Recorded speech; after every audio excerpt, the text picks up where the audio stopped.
Hey everybody, Kevin here, Coliseum of Comics. Happy 4th of July weekend. It is Wednesday, July 3rd, the best day of the week. It's New Comic Book Day, and there was a lot of great stuff out. You think there are going to be fireworks on the 4th of July? No, my friends. Check out the new comics rack at your local Coliseum of Comics. That's where all the fireworks are. Lots of great stuff out today. Huge books, lots of fun. These are my 9 picks for this week, but honestly, there was so much more. And that's not even including trades and special issues and, so many.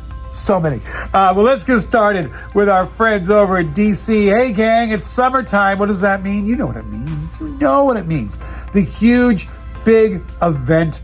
Marvel and DC do it every year. Right now, Marvel's got the vampires going on. What does DC have? Oh, my friends, Absolute Power #1. They've been gearing up for this one, and it is absolutely gorgeous. Check out this wraparound cover. Look at that beautiful wraparound cover. This is written by Mark Waid. The art is by Dan Mora. Ooh. Amanda Waller, she puts her amazing power plan into play, and it is insane. Using the Brainiac Queen as a part of her plan. Man, heroes are powerless, and so good. I love this. I love when they start off with a bang. Marvel did it with the vampires, just had me from the start, and they still have me. DC, up the game. I'm loving this. Man, Mark Waid's writing is sharp. Dan Mora, love his art. This series it's 4 issues. This is the first one. Lots of tie-ins. Make sure you pick it up. Absolutely love it. Absolute Power. Hey, Absolute #1 comes out today. It also leads me to my second book in my DC picks, Batman #150. This is an Absolute Power tie-in. It is written by Chip Zdarsky. The art on the first story is by Dennis Cowan and Jorge Jimenez. 2 major art talents. I love it. What happens when a young thug, or a thug, not young, but a thug, lowlife, finds out Batman's identity? What does he do with it? And how does that affect the Batman? I loved it. I absolutely loved it. You know what? If you haven't read Batman in a while, that's a great Batman story. So you want to pick it up for that. But then the second story is the Absolute Power tie-in. It is also written by Chip Zdarsky, but the art is by Mike Hawthorne. And this is dealing with the backlash of everything that went on with Absolute Power #1. Here's some art, some Dennis Cowan art from that first story. And then the second story, brick by brick, babe. Boom. Man, I love this. This Batman #150. It's out today, and it was absolutely fantastic. Just not disappointing over in DC. My third choice, Poison Ivy, #24. We're wrapping up the story. G. Willow Wilson is the writer. The art is by Haining. If you've been reading Poison Ivy, you know this book has been absolutely superior, and it does not disappoint for its final part of the storyline. A new storyline starts up next issue, but this was absolutely fantastic. I love it. I love the characters. I love what G. Willow Wilson is doing with Poison Ivy. If you're not reading it, you really should be. But I'm not here to shame you. Read what you like, man. Don't let me yuck your yum. So let's go over to Marvel. Marvel this week, we got a double dip into Wolverine, and we have a revisit to a Spider-Man story. Let's start with the first one. Absolutely loved it. Life of Wolverine. This is written by Jim Zub. The art is by Ramon F. Box. This is, as the title says, it's the life of Wolverine. This goes point by point by point.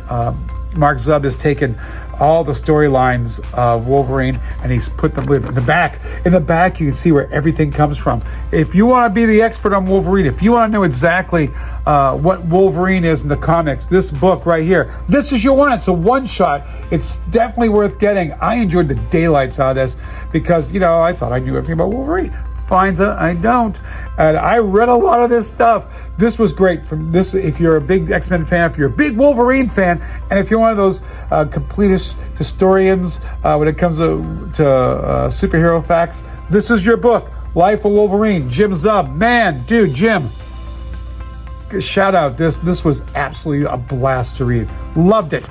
Now let's go to my second choice from Marvel, it's Spider-Man Reign 2, number 1, written in art by Kara Anders with Brian Reber. Special note, editor on this is Nick Lowe. If you ever listen to the Glass Cannon podcast, Nick Lowe is one of their contributors, and he kills me. I love Nick Lowe.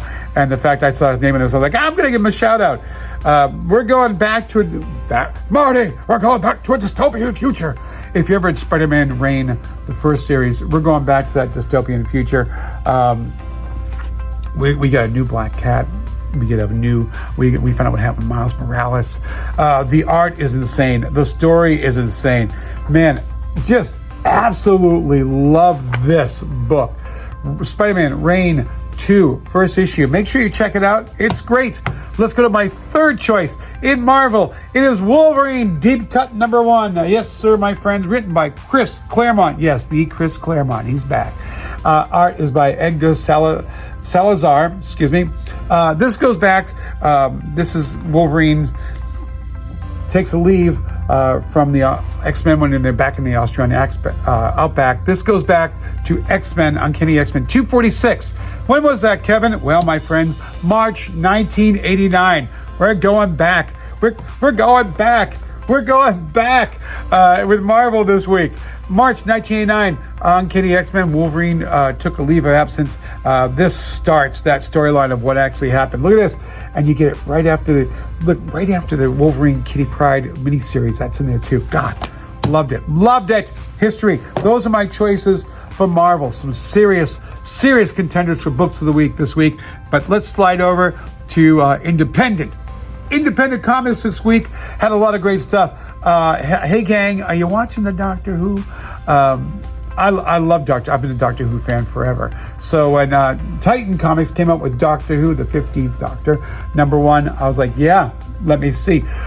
This is written by Dan Watters. So if you read Creature of the Black Lagoon, you know Dan Watters just kills it with the story. He's doing it here. The art is by Kelsey Ramsey. The Doctor and Ruby Rose go out to the 29th century to the last shopping mall abandoned on Earth. And this book is just fun, man. I love it. I love the suspense set up. I love the danger they set up with the Doctor. And, you know, the Doctor's the Doctor, man. And I'm loving the 15th Doctor on the telly. So in the comics, it's a blast. It is Titans Doctor Who number 1. It is such a joy to read. Make sure you add to your subscription. Pick it up today. My second choice. This comes from our friends at Dynamite Comics. We're talking about going back. 4th of July, we're going back this weekend. 1963 Doctor Who started. Hey, how about Space Ghost from our friends at Dynamite? Space Ghost number 3, written by David Pepose. Art is by Jonathan Lau. Man, I'm enjoying this book. I'm enjoying that book. Hey, where's the Space Ghost in that picture, Kevin? He's not. You want to see a little Space Ghost action? You want to see a little? Here we go. Oh, there we go, man. It's Space Ghost, Jan, and Jace against the Widow. What evil plans does she have, and how does that affect our team of heroes? Space Ghost, man, I'm loving it. I'm loving the throwback comics. These are just a blast. And my third pick from Independent. This comes from our friends at Image and Skybound.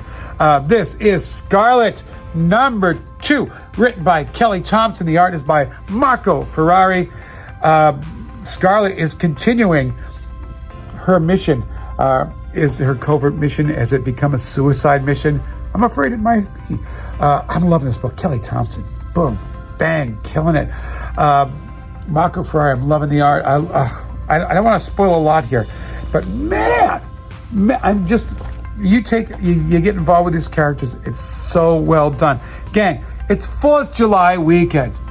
In case you've got free time, you want to know what to do, what do? Make sure you swing on by Coliseum of Comics. We have our big buy 3, get the 4th free this week. But come on out, and you know what? Go get yourself some new comics. Find some stuff you love. Find some new titles that you just suddenly can't live without, and revisit some old friends which you thought you knew. That's this week, man. Join me in saying the best time to be a comic book reader is now. And if someone says, "Oh, I don't read that," don't let them define you, my friends. Read what you enjoy. Enjoy what you do. Read some comics. Have a good time. That's what it's all about. Enjoy your summer, and I will see you in the stores.